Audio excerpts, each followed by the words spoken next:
Everything we thought we knew about power is far too small.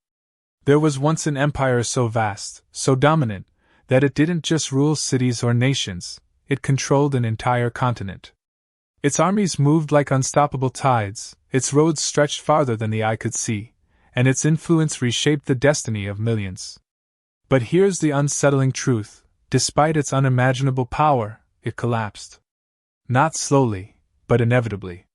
Historians have studied it for centuries, uncovering fragments of brilliance and hints of something far more disturbing beneath the surface. Because this empire didn't just conquer land, it engineered control on a scale that eerily mirrors our modern world. And what led to its fall may not be locked in the past. It may be a warning, a pattern, a cycle we are already repeating. The question is no longer what this empire was, but whether we are becoming it again. At its peak, this empire commanded a territory so immense that it stitched together deserts, mountains, forests, and oceans into a single political organism. From sunrise to sunset, across distances that would take months to travel, one authority ruled all. Roads carved through wilderness like veins through flesh, carrying soldiers, merchants, and messages with relentless precision. To stand within its borders was to feel the weight of something far greater than any individual, a system designed not just to dominate, but to endure. This was not chaos. This was engineering on a civilizational scale. Cities rose like monuments to control. Massive stone structures, perfectly aligned, defied time itself. Aqueducts transported water across impossible distances. Laws were written, enforced, and standardized across regions that spoke different languages and worshipped different gods. And yet, somehow, they all functioned under a single idea: unity through power. But beneath this order, something far more unsettling began to take shape. Because no empire grows this large without consequences. At first, expansion felt like destiny. Each victory fueled the next. Armies marched not just to conquer, but to prove that resistance was futile. Entire cultures were absorbed, their identities reshaped or erased. Wealth poured into the heart of the empire: gold, grain, slaves, feeding an economy that seemed unstoppable.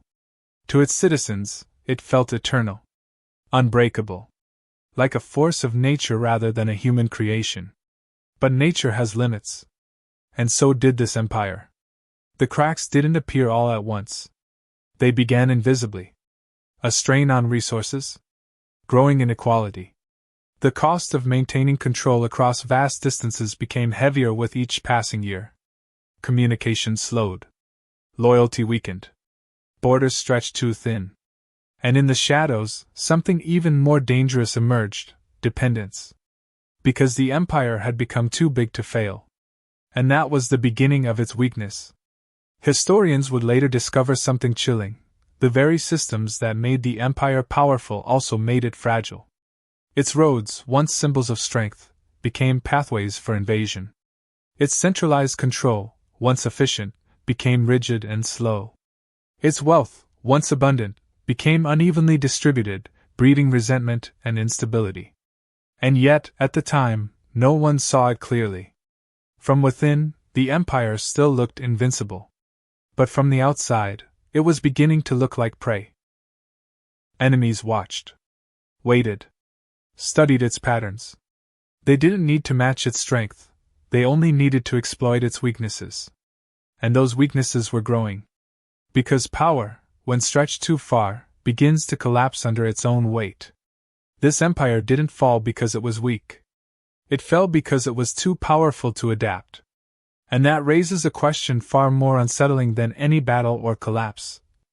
What happens when a system becomes so vast that it can no longer change?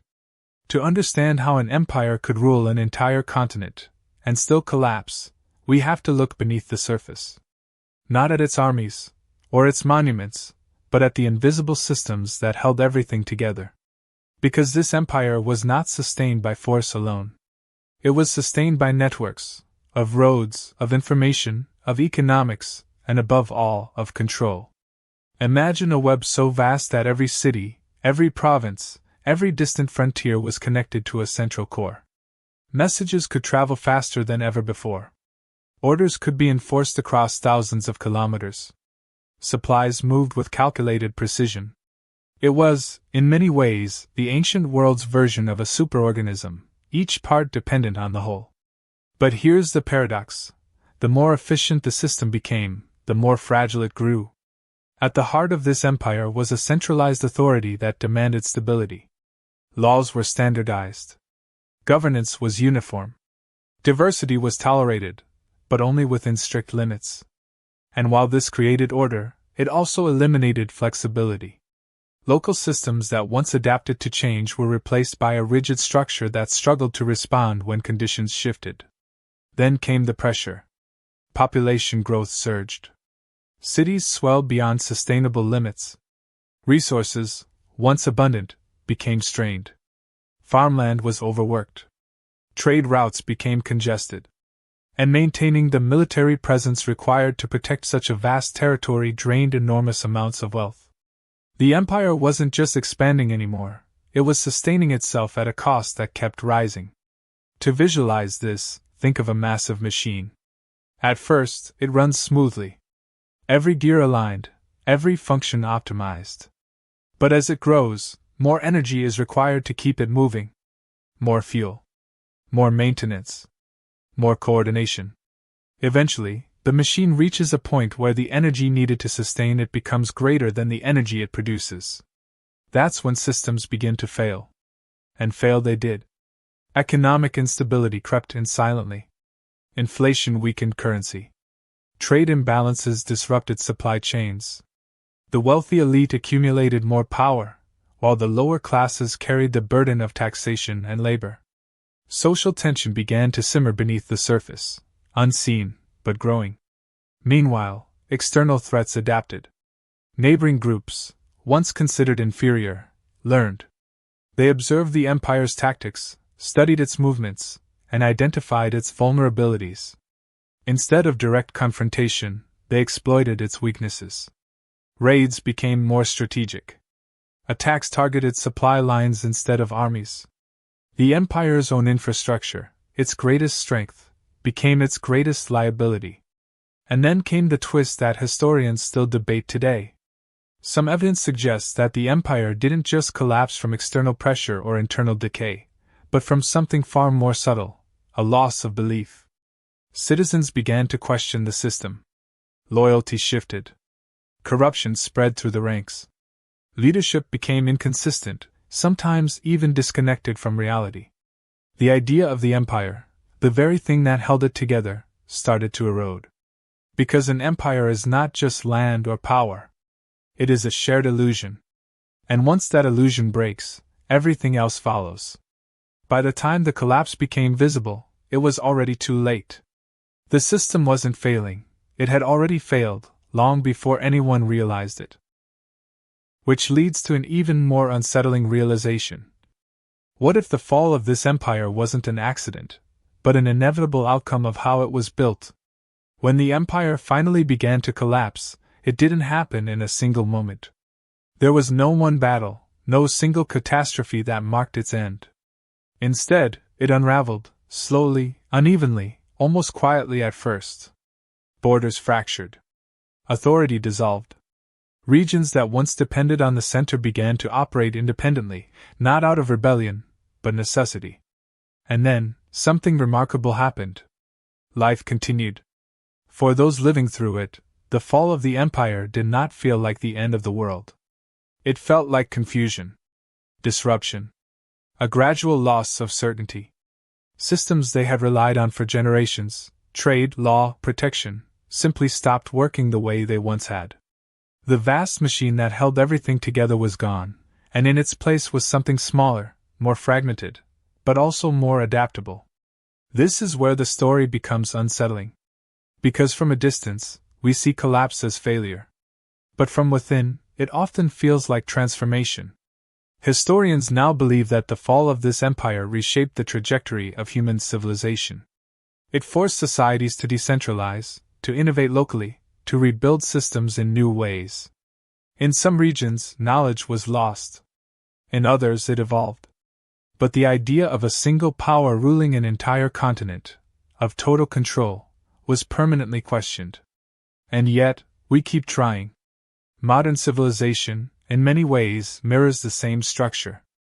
Vast global networks, interconnected economies, centralized systems managing immense populations, information moving instantly across the planet. It feels stable, efficient, unstoppable. But so did the empire.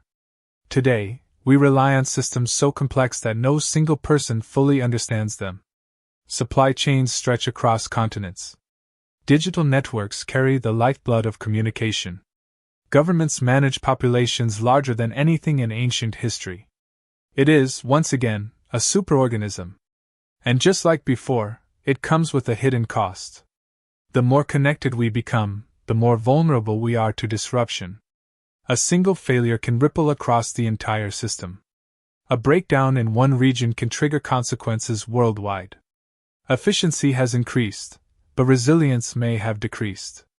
This is the terrifying implication. Not that empires fall, but that they always do. Because the forces that build them, growth, control, expansion, are the same forces that push them toward instability. The larger the system, the harder it becomes to adapt. The more powerful it becomes, the more fragile it is beneath the surface.